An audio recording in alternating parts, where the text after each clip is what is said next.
Welcome to From Screens to Squats, a PAX panel focused on health and wellness, but from the perspective of something that we all share in common. We are all gamers that at some point in our lives decided to take control of our health. We're all up here today because we feel like each of us has had different experiences, our own stories to tell, and we've all had different reasons for getting into fitness. Along with that, we each had our own strategies for motivation and keeping on track. So now we'll have a couple of minutes to introduce ourselves. I'll start. I am Fulcrum Grace.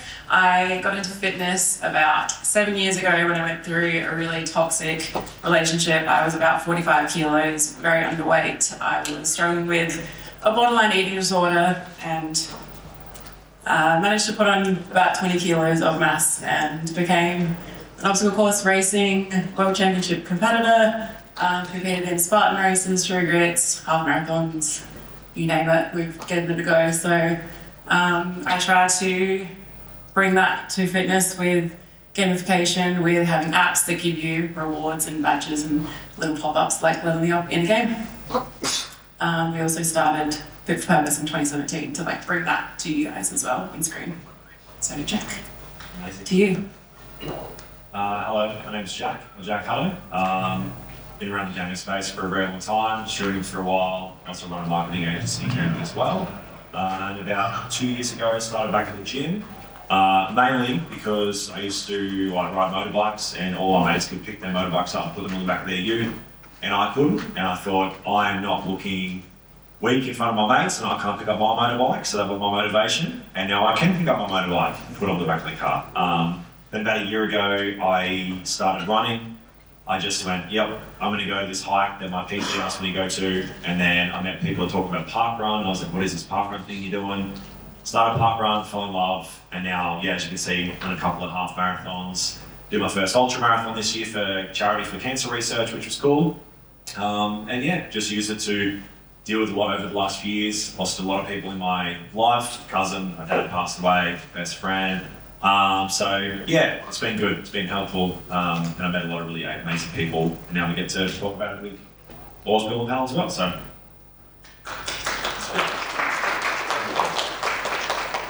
Good part. Hello, I'm Panda. I used to be quite fit many years ago, and then I started streaming. I've been streaming for 13 years. So the top photos of me when I was touring with bands and living that kind of lifestyle and did pretty well. And then started streaming, 13 years, stopped training. I used to run an MMA gym with my brother that he owned, and I was training Muay Thai 6 days a week and Jiu-Jitsu and stuff like that. And then I got up to about 150 kilos from 13 years of streaming, and then a couple of years ago, I met my partner and I sort of want to be alive for a long time because she makes me happy. So I started training and started doing good stuff again. I went to the gym again and now I'm here. So still a long way to go, but yeah, man.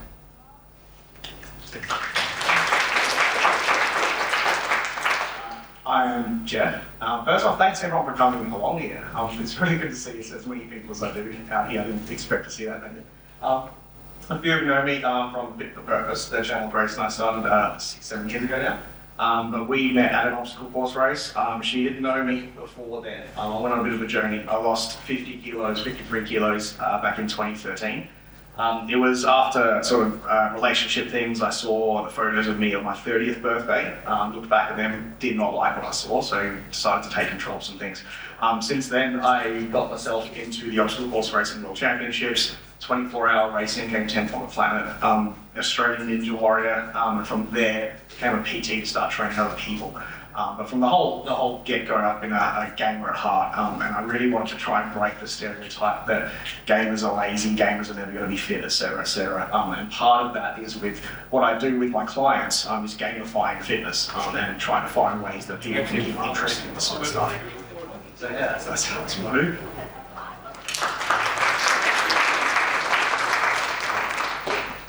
I'm Kevin, most will be just a physiotherapist that helps people with also all walks of life, from office workers, construction workers. But I've always been a gamer at heart. Basically Game Boy, maybe in watches too, Overwatch, all that type of stuff.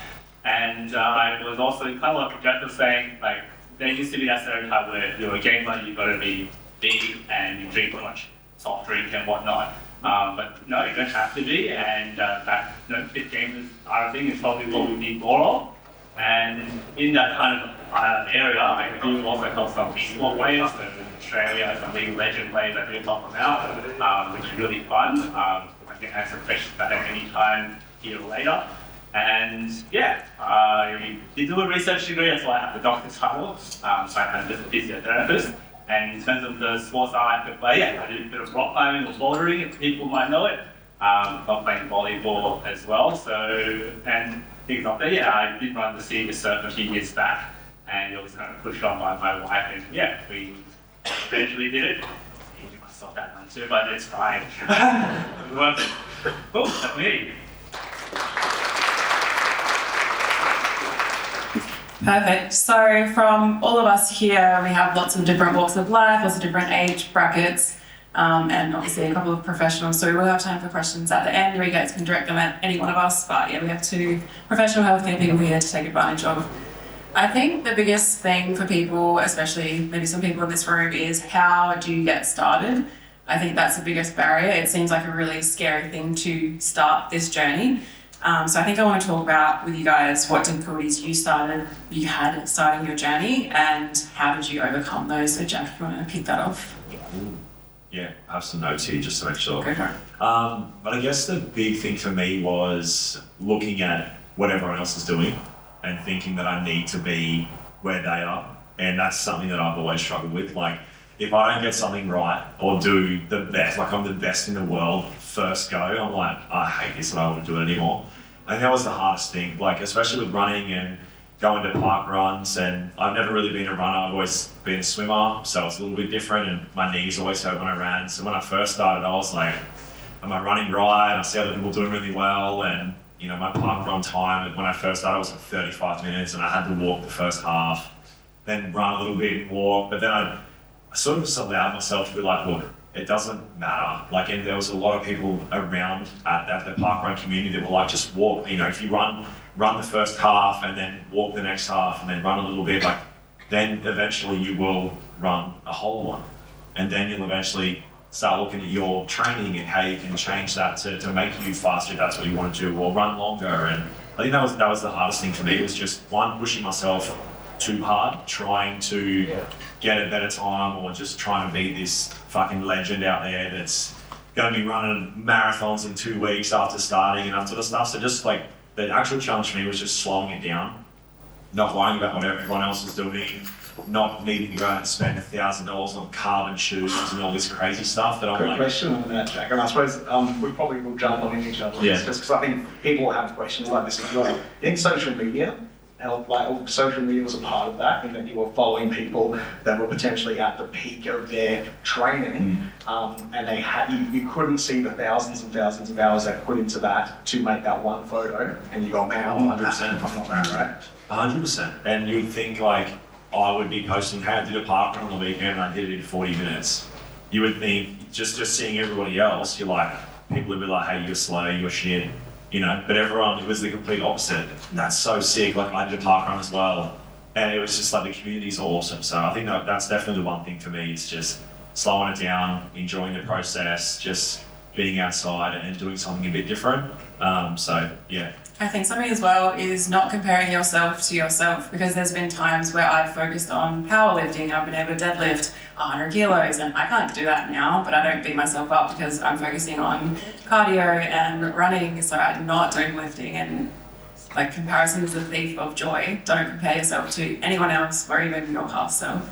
You want to talk about your experience with that? Yeah, I was very similar with Jack, where I used to be very fit. You know, I was ready to fight at 84 kilos at middleweight, and then I stopped training sort of overnight and moved to Canada, moved to America for a long time. And a large meal in America is a lot larger than it is here, and 13 years of that was pretty hard on the body. So I was very harsh on myself in terms of a lot like Jack, where it's like, if I'm not the best Muay Thai fighter in the world, in this room in a week, I'm the worst human alive, right? And so I got put in a bit of a unique situation where I was type 2 diabetic, still am, but it's gone now. But my heart, they found that my heart's too big, and so the only option I really had, they're like, if you train, you're gonna have a heart attack, but if you don't train, you're gonna die. So I was like, well, I need to do something, and I was over 150 kilos, and I ended up getting gastric sleeve. And I think the hard part for me was to overcome with my journey was being a streamer in the public light. I go to CrossFit 3 times a week. I run almost every single day, or jog every single day. I go to the gym every single day. And people are like, you cheated, you got to gas your sleeve. You've done no hard work, you know what I mean? So I was overcoming that in the public life. It was probably hard for me compared to anything else, even how harsh I am on myself. Because even though I'm doing all these things, people are like, oh, you got surgery, you cheated. Where I eat 1,000 calories a day, and I go to the gym every single day. I go to, CrossFit 3 days a week. It doesn't matter to a lot of people. So I think I'm here to sort of say, if that's a decision you make or that's something that you're thinking about doing, don't worry about what other people think. I still work harder than what most of the people that try and make fun of me for it are. So. Yeah, Jeff, maybe you can touch on Ozempic and stuff as well. That's a big topic at the moment. Yeah, I suppose as a fitness professional, there's, from my perspective, as long as these things are under the supervision of doctors and they're administered and diagnosed under professional care, there should be less stigma about these things than there is currently out there. These sorts of things aren't cheating. They're potentially overcoming some even like mental health issues which are getting in the way of people getting their goals basically. And as long as they're managed in a healthy manner and they don't develop into other mental health issues, then the stigma needs to be dropped and addressed, these sorts of things. I think, just to touch on that real quick, I think it's a big thing. I never had the chance to go on it or anything like that, but I know one of my mates who does. So I've been straight edge for 20 years of my life. I don't drink, I don't smoke, I don't do drugs, don't do anything like that. But I would say with food, I would, if I'm being honest with myself, I think I had a bit of an addiction to food. And one of my mates was similar weight to what I am, and he started taking picnic, if that's how you say it. And it helped him stop snacking at night. It helped him stop eating these things where it's like, he knows he shouldn't be eating it, but he was just eating it, right? He's the same as me. He doesn't drink, he doesn't smoke, he doesn't do any of that sort of stuff, but he'll have a sugary drink at 3 o'clock in the morning, and now that's stopped and it's helped his weight loss journey. He no longer takes it, but he's gone to the gym, he's a lot healthier and stuff like that. So don't be scared and worry about what other people think you might be. For sure, 100%. Yeah, so that was what I wanted to touch on, especially there, the stigma in that. I suppose my answer to the question was that I wasn't ever fit in the past. From my photo there, I grew up for the first 30 years of my life morbidly obese, so I didn't have myself to compare to, but I think the difficulty I had was more about the people around me. It was around the situation that I was living in at the time, and I suppose to bring it back to the gaming analogies, it really helps to find your clan. You got to find your people with this, because the people that are around you, the closest 5 friends you have, they're going to define what sort of decisions you make in your fitness journey. So again, more gaming analogies here. A lot of people like to go PvE. A lot of people like to take on their environment, take on the weights, take on the runs. But some people like to go PvP, so they want to compete with someone else. They want to look at some stats and I'm going to beat that. So it's often identifying what's going to work for you and motivate you as a person, and finding the rest of the people in your clan to stick with and help to hold you accountable for that sort of thing. And going with your whole gaming analogy, so let's say your fitness goal is to take it to a particular level, and there's an optimal way to grind and best way to exercise following what the social media says. But I mean, even if you do something really small, you're still getting some speed, so to speak, and as long as that's maintained, you'll get there. So a lot of people who like to say, oh, I don't want to start to a gym yet or whatever, you don't really have to. Like, even if you want to start small, if you know that you've got a sedentary lifestyle, a computer a lot, I tell this to patients all the time, like, just have your lunch or get your grab water, like, leaving it in the kitchen and you have to walk there and come back. I mean, that's a tiny amount, but it's better than a lot of what some of these people are doing already. And then when you start to build a habit, then build it up, go for a walk outside or whatever is engaging. And yeah, it's just bit by bit you'll get there. And like what everyone said, it's not a real race with anyone else. Every little bit you get is good for you. And once you start to feel those endorphins coming from what you exercise, then that will motivate you to keep going. Perfect. And as a woman in the space, I did want to chuck in some of my experience. I think as a woman, we're not encouraged to lift heavy weights because heaven forbid that we get some muscle definition. So I think if you're a woman in fitness, don't be afraid to pick up some heavy weights. You're not going to become Arnie overnight. It actually takes a lot of work to put on mass. So yeah, definitely encourage women to get after it and not be intimidated by toxic people in the gym that may be hogging the weights or the racks or whatever it may be. Putting words in Dr. Kevin's mouth, but for women especially, as you get older, osteoporosis, you want to be lifting some heavy weights to keep those bottoms nice and dense. And it makes you feel powerful. Yeah. So next one, how do you stay motivated on those days when you just cannot be bothered? I think that's probably the question, Jeff, we see the most in fit for purpose.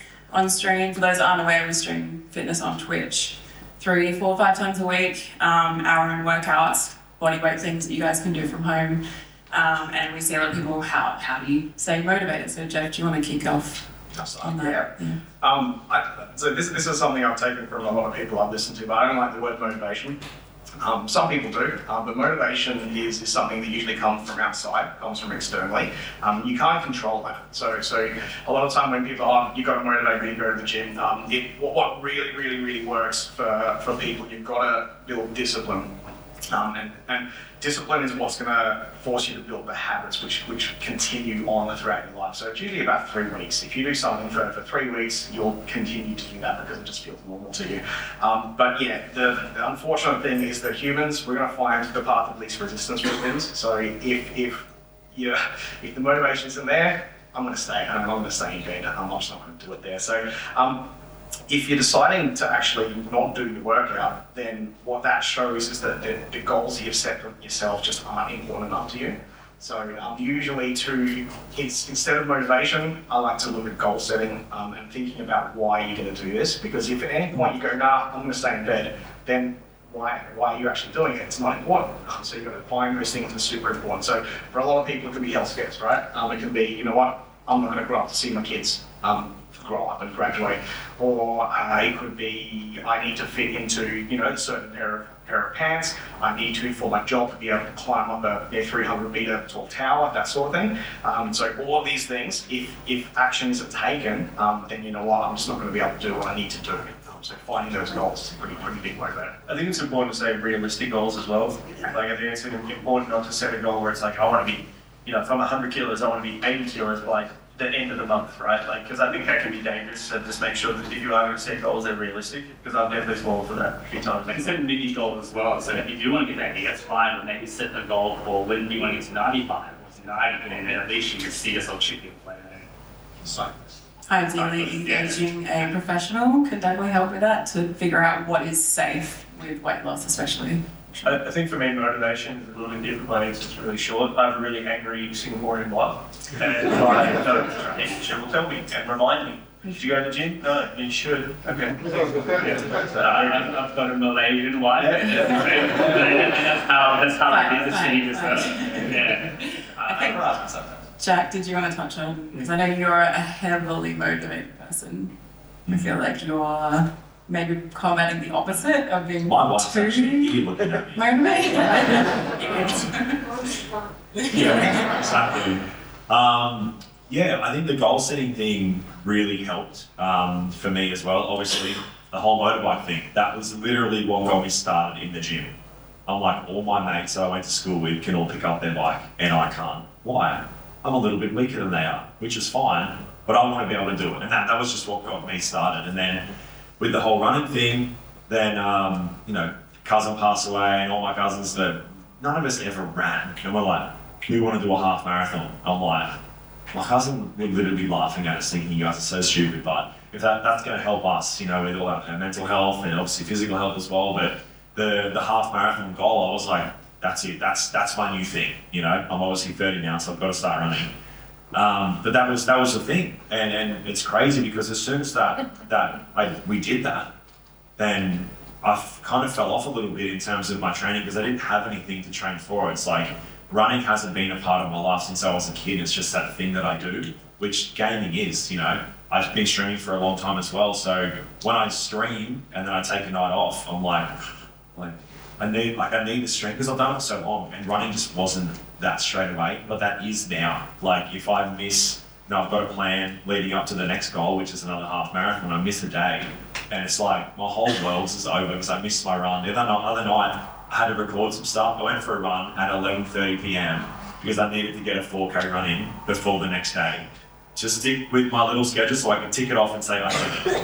And I think goal setting 100% and being realistic as well is a massive thing. Like I feel like a half marathon for me was a good goal. I think it was still very short and I did actually injure myself because I pushed myself again a little bit too hard. But yeah, goal setting 100%, even if it's just doing 1,000 steps a day because you only do 500. Like it may not be 10,000 steps, which other people do, but who cares, If you're only doing 100 or 500 because you work from home like I do, and it's 10 steps down the hallway to your room, you know, adding another 1,000 steps in the day, you're going to be able to, you know, tally that up, run up a spreadsheet if that's what you do. I love spreadsheets. Put it all in there. That's going to help you stay motivated. You can see your totals at the end of the week and give yourself, you know, a rest day on a Sunday because you hit your goal or you didn't hit your goal. So you're going to have to go for 1,000 and, you know, go for a kilometre walk and then wanting to hit it before you can give yourself that rest. Like, that's going to, you know, help you keep motivated or help you hit kind of that next goal. So I think finding that way, finding your way of doing it is the way that I've found that I can stick with it. I think really quick as well, it's like, don't be scared to find motivation, like simple things like 2 years ago I was on a TV show that went across Asia and got like 380 million views across Asia. And I saw myself on the show and I went, shit. Like I looked at it and I went, holy demon, I'm big, right? So that motivated me. It doesn't have to be a spreadsheet, it doesn't have to be some major thing. You can literally just look at a photo of yourself and go, I'm unhappy where I was, right? I don't mind being a bigger dude, I never did, but I could see it and I said, okay, I've always been a naturally pretty bigger guy, but I looked at it and went, I look, I'm healthy, right? If you get to that point with something, then you can slowly start to do, again, 1,000 steps a day, 500 steps a day. You don't do any steps, just walk around for a little bit, right? So maybe small things. Yeah, as I say, as a trainer, I work with lots of different people, and one of the things that I find works for me as a trainer, why I work with the people I do, people respond differently to different stimuli. And so some people like yourself, and like myself, we saw the photos of ourselves and we felt shame. And shame for us was a motivator. But for some people, shame is what's going to turn them away from my door and I'll never see them again. So it's figuring out what works for certain people and what drives you as a person. A lot of people I work with too have varying degrees on the spectrum and ADHD. And one thing that I find with a lot of people, and just people in general, we like to not only have the little mini quests and side quests, but also have a lessening of decision fatigue, which is where, okay, what am I going to do today? What gym clothes am I going to wear? What am I going to eat? What's the workout on the calendar? And trying to decide all these things on the morning, oftentimes you're going to go, nah, it's too much. I'm just going to go grab a Macca's coffee and spend the rest of the day at my desk. So a lot of the goal setting is around also deciding the night before. So again, I've got here not motivation, but discipline. Chuck your alarm clock in a different room, put your gym clothes under the clock, and have a program pre-written for you. So on the morning, you know what you need to do. And all of these things are going to add into helping to hit those little goals along the way without motivation. Perfect. You know what, just a real quick one. That is a big one. Like, if I go to the gym and I've got the 3 things that I need to do and someone's on like that machine, I'm fucking going home. Like, I literally don't know what else to do. I have no clue. That's been a big thing. So having like a few different, like if I'm going there to do upper and I have a specific, I need that bench press, and there's like one in my gym, if someone's on it, I used to freak out, but now I'm like, oh, I'll just go do the same thing but with the dumbbells. Like just having a few different options, because I feel like some people here are nodding that may also be deterring them, like go to the gym and you freak out, because that was big for me at the start. But having a few different options to kind of hit the same thing but at a few different spots in the gym, guaranteed you have 3 or 4, they won't all be taken. You got to jump across. I think as well, and you'll probably appreciate this, Jeff, don't underestimate the power of body weight as well. You don't have to use equipment for everything. Like you've got how many series of body weight workouts? It's on YouTube. Yeah, and I promise you we did body weight today in the park, and I think a line of people here could probably nod and tell us that it was pretty rough with no equipment. I don't think I can add anything really to the motivation chat that hasn't already been said. So we'll move on to something a little bit easier, something a little bit lighter. What are your favourite exercises? Kevin, do you want to start? Yeah, so I do like the body weight and compound exercise. So my go-to since I do bouldering is like the pull-ups, because it's one of my muscles. It's what you do a lot in bouldering. But that is what I like doing. I think this kind of audience, in terms of what I might describe as an exercise, a lot of us probably do have a desk job as well as being gamers, so we've got that little looking for shrimp type of posture, and that talks about our neck. So you can actually train these necks. But yeah, I see some of you doing this already, and everyone's just super self-aware. And I'm part of it too. Like, you probably look at me and I've got a little bit of a protracted neck, but yeah, you train that neck muscle. And basically it makes you faster too, but it also stops this coming down and getting neck pain and headaches. If you get some headaches from gaming, sometimes I'm just trying to say that's all. You might. Yeah, so that's my go-to. The other one is, and it doesn't apply to everyone, but if it's like a gamers and like really high intensive mouse movement, it is a lot of wrist muscles, so you actually can train them. So it's so simple, it's just grabbing like a dumbbell supported and you're working like these muscles, and it's like the smallest thing ever, but that's usually kind of the missing piece of when someone's doing long gaming session and their arm is basically just doesn't have the endurance for what they want to do. Could be a fun exercise. Who in this room has had wrist pain from being too sweaty in video games? We're not alone.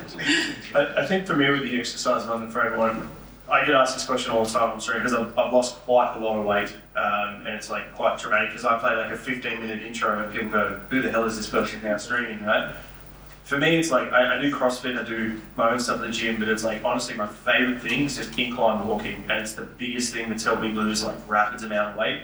And what I did is I went to Law and Order Season 1, which is like 30 series, and I went to the gym, and I do incline 5, speed 5, 15 minutes, and that's it. I don't jog, I don't do anything, and I just walked and watched Law and Order, and now I've finished 30 seasons of Law and Order, and I've lost 50 kilos. It's literally just fine something because like, that's not intense. I don't like now I jog and I do like incline 16 and do all these other things, but it's like just 5 speed, 5 incline, 50 minutes. If you do that every day, I know it's 50 minutes, the hardest part is how boring it is, right? Because you just sit there and you're just like, I'm bored. But find a TV series you like, whether it be anime, whether it be whatever, right? And just watch that and just walk and you'll be like, oh, I'm done. Right? That's like 50 minutes of like 48 episodes of One Piece. You know, like it's each one for 12 minutes, 5 seconds of an episode, and then walk out And put all your steps in the spreadsheet. that's it. How about you, Jeff? Favorite exercises? Yeah, I got two. One of them ties into the bouldering, but dead hangs. Dead hangs. We whatever you believe, a lot of us believe we evolved from monkeys about 3.4 million years ago. We were all hanging from trees. And so our skeletal systems, we do need to have our arms above our head. And so just hanging from the tree there, or hanging from a bar or whatever, it actually does a lot of work in stabilizing the scapula, which leads to a lot of shoulder pain. So a lot of people have shoulder pain just by dead hanging 60 seconds 3 times a day. Now 60 seconds is a long time. Once you do start that, you'll feel it. But if you can get to 60 seconds 3 times a day, it puts you in a really, really good postural position. Plus it sets your scapula back. So you just sit up nice and straight. And the second one is deadlifts. It's just picking up something heavy off the ground. Because number one, again, if you're doing it right, it's so much more technical than just stand up and lift. If I'm training someone in deadlift, it's normally a good 5-6 weeks worth of cues. So by the time you are deadlifting, I've taught you a heck of a lot about bracing, about posture, about leg drive and hinging. So if someone does a good deadlift, it's a thing of beauty. So that's why it's probably one of my favourites there. Plus it trains all the upper back rhomboid trap area for your posture. So yeah. Can I go off before? Yeah, so my other favourite thing when I was like still quite big is swimming. If you don't swim, or if you got a bad body or your body hurts for whatever reason, jump in a pool and just literally do whatever swim you can do. I just did like breaststroke to one side and then I do freestyle back. And even when I was still like 150 kilos, I was burning like 2,000 calories from like an hour swim, right? And I would just go at your own pace. You don't have to go fast, you don't have to do anything. And I was going on like 12 p.m. on like a Monday, so it's like me and 8 nans just in the pool together, right? Just go find a time where you can. I go where there's like the retirement homies down there, so like no one's making fun of me, and they look at me and go, oh, that's nice, look at him. And I'm just like swimming around, right? So just go there and like swimming is such a good one if you feel conscious about yourself, if you feel big. I wore a shirt in the pool, I wasn't in Speedos and none of that, no Jacko, like, famous for Speedos. Yeah, I was in like a shirt, in normal shorts, all that kind of stuff. Don't worry about any other things, just jump in the pool, get some goggles. You don't even need to know how to swim. You can even do like simple walking in the pool exercises. I asked the lifeguard. I was like, how do I breathe while I'm swimming? And he goes, I know everything to do. And I went, all right. And that was it. I didn't ask him help from anyone else. I think we know your answer. He loves to run. I do now. Yeah. I didn't hate it. I grew up swimming though. A lot of swimming, but I don't know. I think one, I wouldn't call it, I guess you'd call it an exercise, but the rowing machine. I love that so much. I don't know why, but there's just so many things to do and there's just so many parts of your body that it is, and it's just fun. Especially the water ones. I got through Water. Sometimes some of the rowing machines have some paddles with a big water thing in them, and it's so sick. I don't know, maybe it's, I just like watching the water spin around. Water spin. He's a simple man. It's the best. I'm like, I'm doing something good for my body and I can just watch the water spin. It's like sitting there watching the fire. So I'm going to show that CrossFit gym has a game you can play on it. It's like it's got like a little game and you're like, oh, look at me go. And I vomit because I hate it. I prefer the water. But yeah, like running is obviously a thing that I just really enjoy now, but I don't know, maybe call it a specific exercise, but yeah, it's good. I think I would have to say bench press and deadlifts. Again, like harking back to being a woman, not being encouraged to lift heavy shit, it feels sick when I can bench press close to my body weight. So we'll get there one day, Jeff. Keep training me. Alrighty, we're gone pretty well for time, so we can probably elaborate a little more if you're feeling it or push some more questions later. But next, and this is very poignant given what has happened to Jeffrey this weekend. How do you know how much to push yourself without causing injury? More specifically when you're starting out, but we can talk about in general, I suppose. Jeff, if you want to kick it off, if you don't know what happened, feel free to feel like really. Yeah, so I've got like my and I can actually say this. I would say the answer to the question is how do you know when to not push yourself? Work with a professional. So I would encourage everyone, if you can afford it, to work with a personal trainer from as early on in your journey as you can. You want to get to know this person, and if you don't like the trainer that you're with, treat it like a relationship. Don't let them find someone else. You got to find a person that really gels with you, that understands you, because one thing they'll understand is signs of fatigue. And they'll understand when you're sandbagging as well. So they'll know when you get out of bed, I don't feel like, shut up, let's go, go on. Just to jump in, like the toxic culture, I feel like we see online a lot is, I made my clients vomit, like it's a flex. Like that is not good. No, definitely not.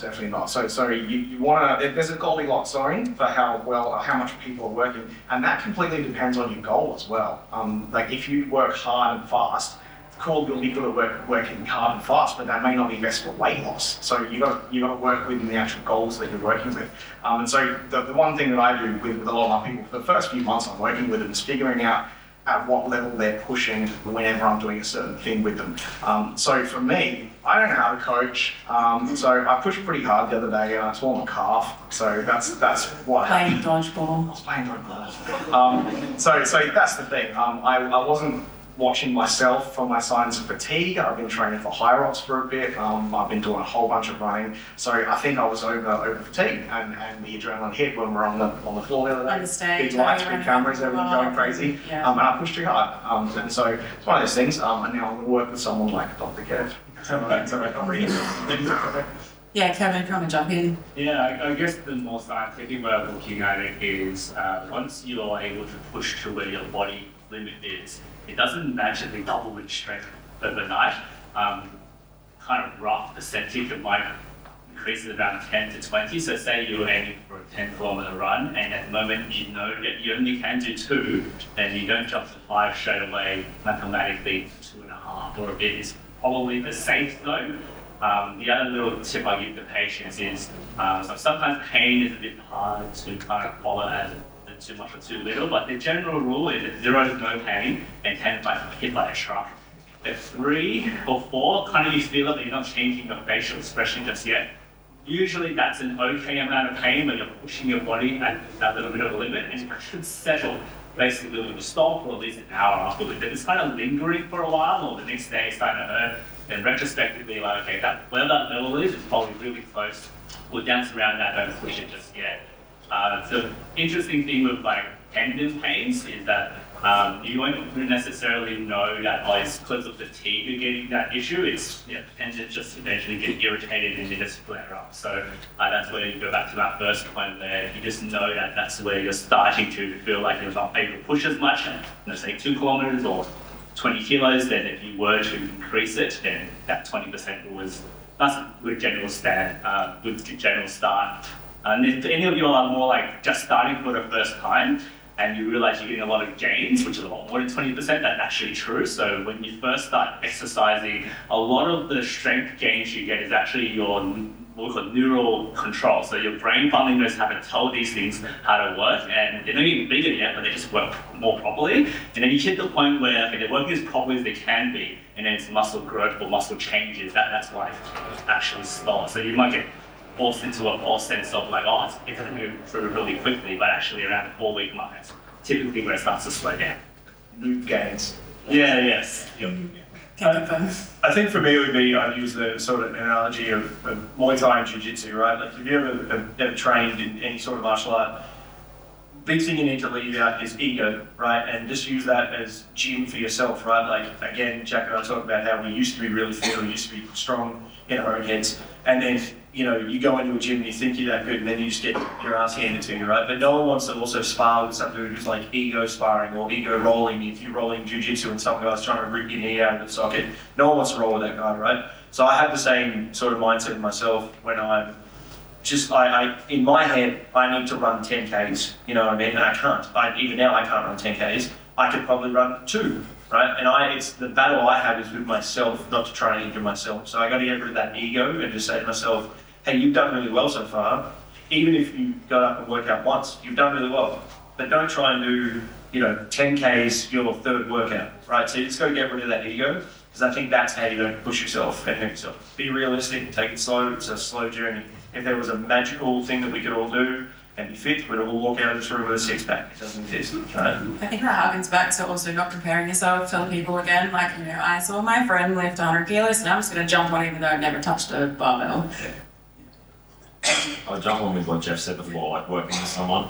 It can obviously get quite expensive, and that is obviously a pain point for even myself at the start, like trying to find a PT, one that would work with the way that I want to work, because I don't want some PT yelling at me, you've got to do this, you've got to do that, like making me just hate the gym, So I was just straight up with my current PT, who's been on PT now for 2 years, and basically said, hey, look, if you just go too crazy, I'm just going to fucking not come back, okay? So you need to relax. I know you're an absolute monster at what you do and trail running and everything else, but you need to work with like how I want to work, otherwise it's just not. And she was like, sweet, all right, cool. And then we were able to kind of build from there. And I think working with her and then setting the goals that I wanted to have, like with my first half marathon, like her being able to see where I was at and then able to help me kind of build from there.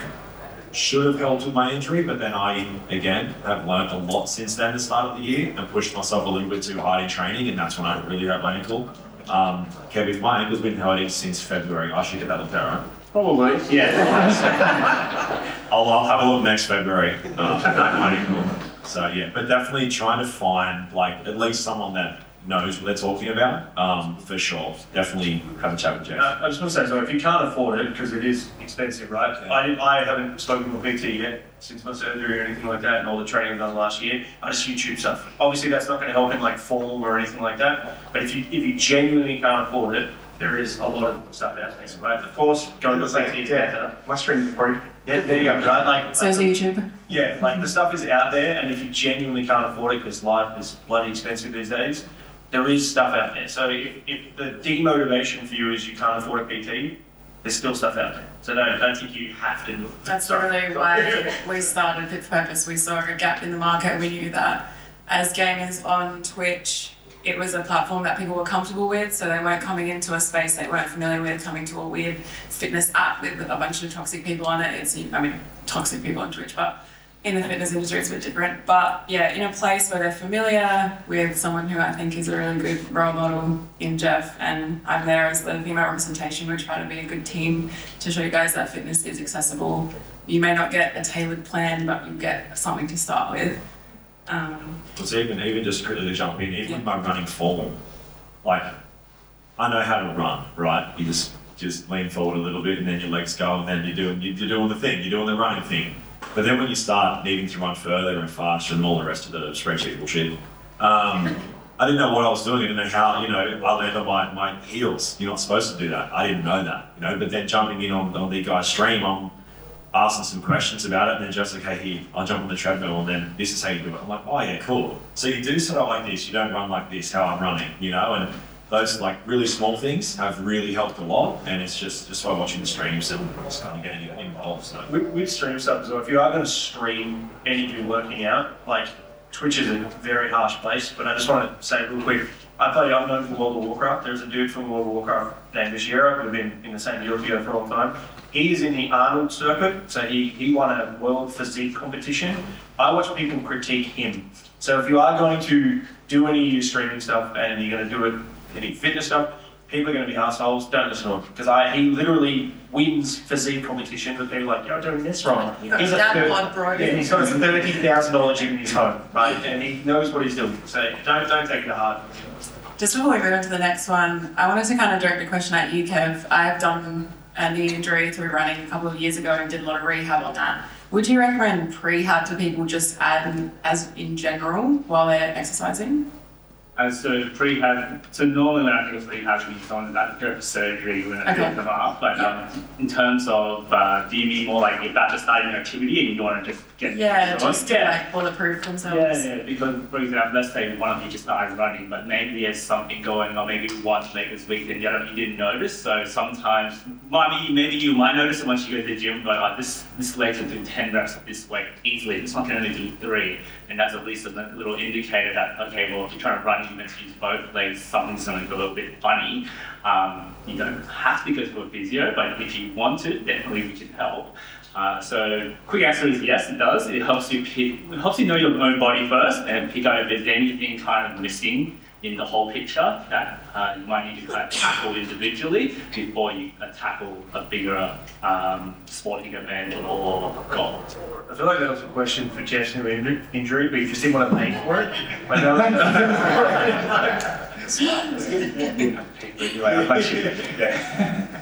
I was going to say, just adding to that, I think a lot of people that are in the field to try and min-max what they're doing, that'll definitely be more applicable. And if you're working with a trainer like me, one thing I will pick up on is if someone's doing reps and like, okay, there's an imbalance here, it'll be part of the active work that I do with someone. Now you're calling me out with my left hip. Yeah, so that right here, I'll just... Damn it. Yeah, but I'm working with a professional, they will pick up on these things pretty early. Perfect. All right, last one, then we'll chuck it over to our room mics if you guys have any questions. Have a think about them and we'll get some from you guys. Last question is, what advice would you give your past self knowing what you know now? Jack. Too much. See you for a couple of hours to talk about that. Well, I think I spoke about it a little bit, just not comparing yourself. I don't know, it's genuinely difficult. You know, like you can tell yourself every day, don't worry about it. Then you'll see someone that, you know, you might even know and they've just started running and then their 5K time or 10K time's quicker than yours. And you're like, wow, been training like a year and they're quicker and they're only doing it. You can get caught up in it very easily, but just sticking to your own plans, sticking to your own goals, you know, and celebrating the wins that you've got.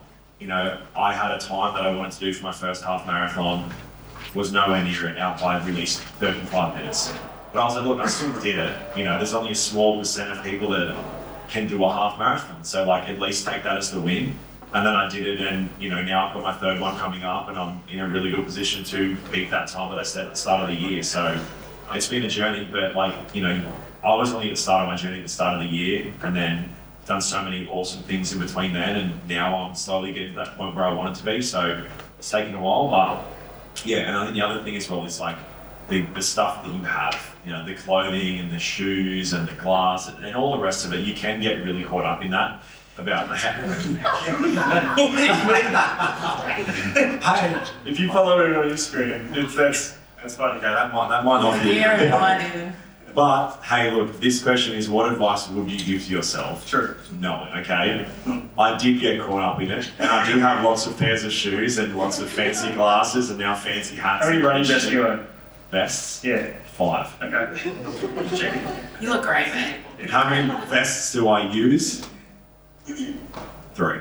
Anyway, that's fine. If anyone wants to borrow a vest, I've got it. But yeah, just not getting caught up in the crazy shit. You don't need these crazy vests to go out and do a trail run. You don't need these $600 carbon plated shoes to go and run a 10K. You know, if you've got the money and that's what you want to do and that's how you live your life, there are people that do that. More power to you, but you genuinely don't need all of that. You know, I see people that are running 10 minutes over a 5 kilometer period quicker than me, and they're holding their phone, just running, holding their phone, just chilling, cruising, you know, and I'm there, I've got my little vest holding my shit, like, you don't need any of that. You know what I will Just say? go out. I'll just jump in there because a lot of people will like to treat themselves when they've done something good, right? Same brain. I was about to say. Yeah. So trying to get out of the mindset, oh, I'm gonna have pizza tonight as a treat.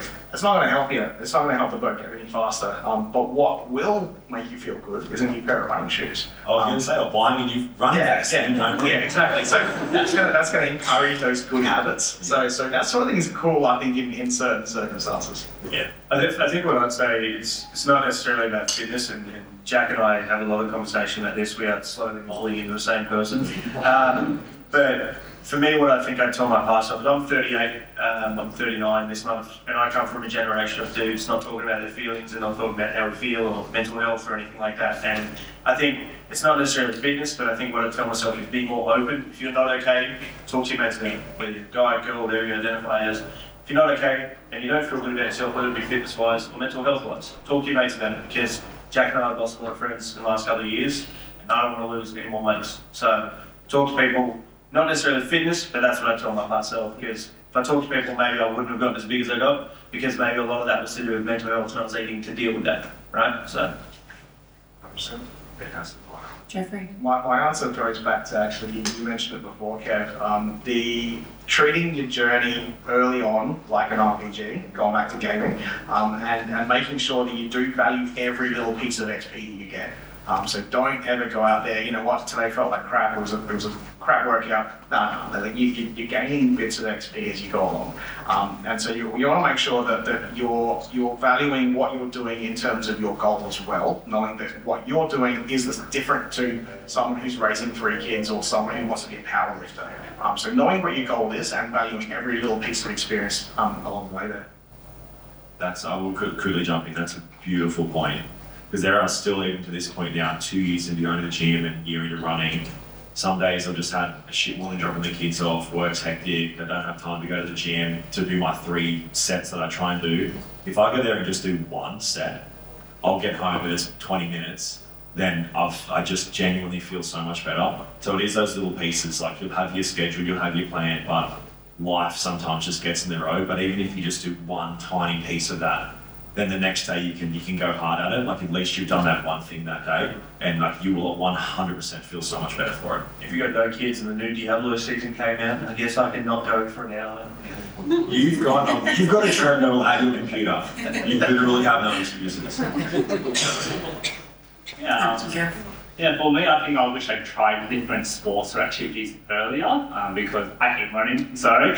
But I got forced through the city to surf, a leisure life. It was good. But yeah, when I found bouldering or volleyball, it wasn't a chore anymore. It was just like I'm having fun. But bouldering is very Instagrammable, it just can't colourful rocks. And volleyball just was fun because it's just the team nature of it I liked. And yeah, so try a lot of things, and then maybe early on you'll find a community / a sport or activity you really enjoy, because the research doesn't say there's one particular sport that's way better than the others. I often say the best exercise is the exercise that you will do. So yeah, once you find that particular thing that works, then stick to a routine, develop those habits over 4-6 weeks, then it become a habit. You don't have to think about it too much, and then it carries it from there. Perfect. I would probably say for me, it was about the shift from training for aesthetics to training for performance. When I was trying to train for a tiny waist and big hips and broad shoulders to have that perfect hourglass, it was just, you're never happy when you train for aesthetics, and it's really hard. You get into body dysmorphia kind of territory, especially that's very prevalent in bodybuilders.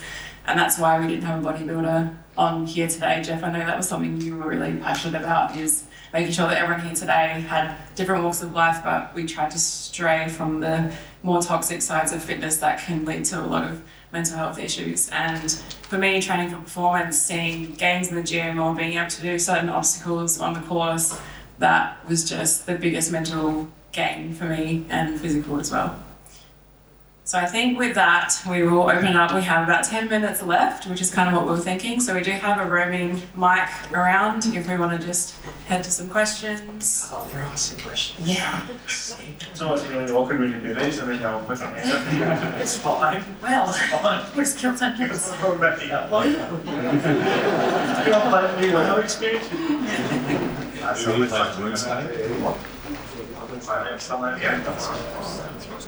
Hello. I've spoken a little bit about consuming content in your fitness journey to aid all in way. The fitness landscape, anyone who's on TikTok knows that there's increasingly a lot of influencers and less professionals providing that advice online. What are some of the red flags and the green flags that you want to look out for when you're consuming that content?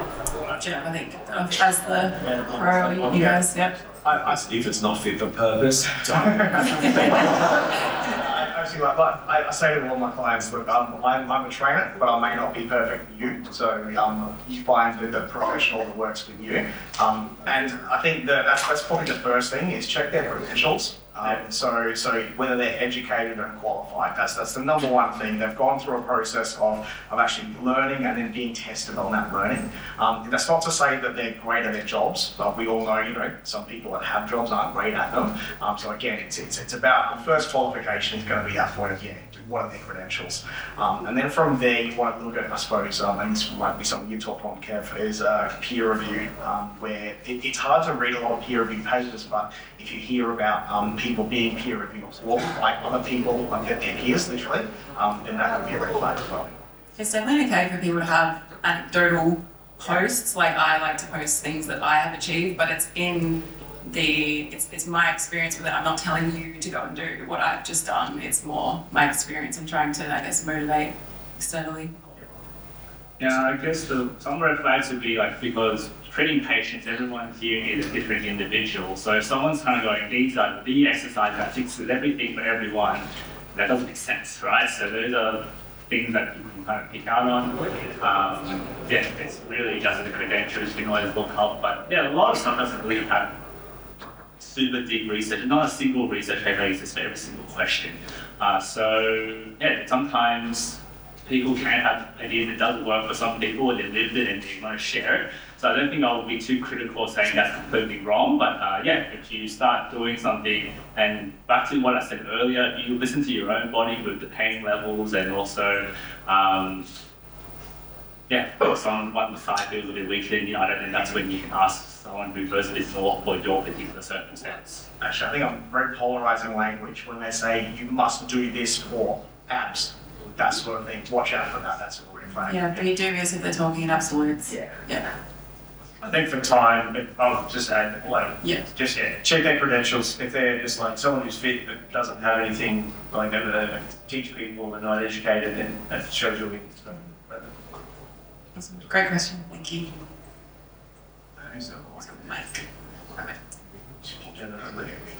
Hello. Just to bring it back to gaming, I was just wondering what your thoughts were on I guess location-based gaming, Pokemon Go, Ring Fit, Wii Fit, those sorts of things like that, and the effectiveness of that at home versus going to the gym, and just bringing it back to gaming. Yeah. We have done reviews of, what did we do? We did VR, Beat Saber, Squat, I can't remember the name. The squatting one. We did Refit, Yeah. and the Joy-Con one as well. All those ones. I suppose the quick answer is that they're a really, really good start. I think they're a really, really good way to engage with people and get you into a routine. Whenever we do start talking about fitness, Kevin mentioned about the gains that you make as you progress. So it's just being, I suppose, realistic about how the game is progressing you through, which for some people it's going to work really, really well.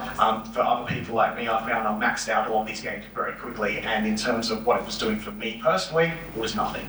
So everyone's going to have their own limits and their own systematic progression that needs to be followed. So it's a very case-by-case basis, but I think they're a fantastic way to get people up and active if you're not doing anything anyway to begin with. And definitely ignore the in-game calorie count. counters because they are way off. We've tested it with our heart rate straps and they overestimate by like 10 times. I'm a big fan of Pokemon Go. Me and Chad, so Anything Reviews, we've been pretty close to each other. We meet up on the weekends and we go for a walk. And like there's times where we'll walk 25,000 steps. And you know, he's a pretty big boy, but he just walk around and it's great, right? So I know obviously it's just a start, but if you're doing 25,000 steps in a day, catching Pokemon, just be wary of your surroundings. As long as, but I think Pokemon Go is great. They're also great for just keeping your attention because if you're in virtual reality for 3 hours, you're not sitting on the couch eating really calorie dense food. So it can be something that's just good to take that attention away if you are struggling with an addiction to food and that's a problem in your life. It can be something that can just take your attention. I was going to say as well, like sometimes it's hard to get to the gym, so even just doing something like that, or I've got my bike that I ride inside on it's called Z-Wift. It's basically just like a video game, and you just ride and you can see your little dude riding, and it also makes me a treadmill. Yeah, treadmill as well. So it's good. Like it's raining, I can't go for a ride, but I need to, or I want to. I can't go for a run, or I just don't have time to go to the gym. I'll just jump on the bike and go for a ride, and I can see my little man doing his little thing, and yeah, so it's good for that sort of stuff as well. Yeah, I'm just echoing the point I said earlier, where if it's an exercise that you enjoy doing, so if it is fun with the ring, or I had some fun at the indie place downstairs, there's something called squat off, so you just move by doing squats and jump, and it's like some sort of metal gear type of thing. I had a bit of fun with that, and I realised my legs were starting to burn afterwards. So it's not for everyone, like each person might find certain games or certain sports they really enjoy, and once you find it, they stick at it and keep going. Perfect. Thank you, great question. We're at time for one or two more. Speed answer. Yeah. We can probably hang around a bit at the end too if anyone has any burning questions for our pros. Do you have any tips for learning to start your fitness journey if you have like a chronic illness or disability that affects like your mobility and flares up occasionally? Jeff, go for it. Sure, I can start. Yeah, so it's going to be working really, really closely with the medical professionals that know you. And I know, again, I work with a lot of people with chronic issues, and a lot of them are really unhappy with their own GPs. So it's going to be trying to find the people that you actually trust to have those conversations with, and then working in because one of the things that we find is that people have a GP, they have a physiotherapist, they have a dietitian, they have a PT. And we all are separated into silos. So what you want to do, the advice that I give is trying to get them to meet each other and communicate with each other there so that they can all actually work on a holistic support plan for you. And I suppose just a real quick point is don't use someone else's protocols for yourself. Because a lot of people will post their own, hey, look, these are my issues that I'm dealing with. And it's cool to try things, but always make sure the plans are designed for you and your own. Yeah. The Goldilocks zone is a bit trickier, so they say there's too much and too little, and for most of us it's easy to sit in here, but then if you do have something else going on, it's a bit harder to find. It still exists, but you just need a bit more help with it. And just having that multidisciplinary, that's the catchy word that they use. Feel free to ask, like if you're busy, go, oh look, I've got a dietitian that is it okay if you kind of give them a buzz or something, and if they're a good one, they will be keen to do so. Thank you. Or one more.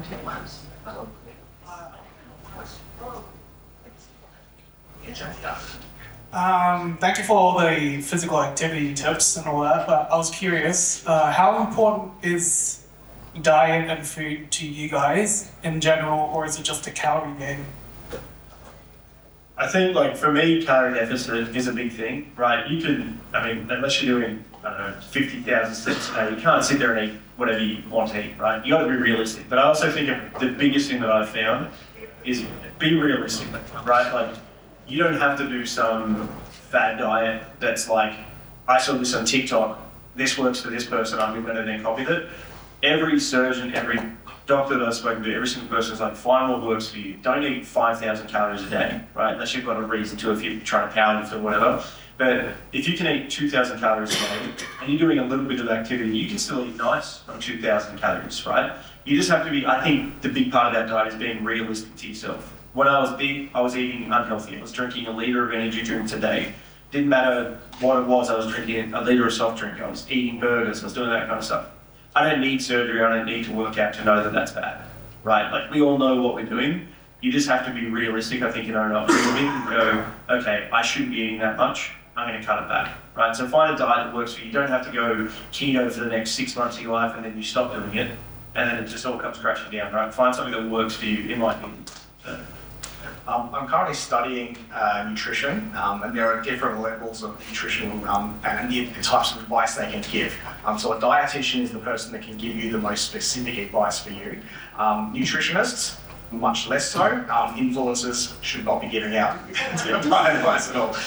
So I'm very, very at the counter there.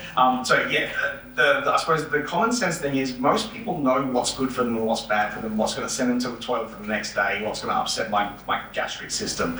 So it's sticking with what works for you. But if you do have specific issues, definitely speaking to a professional.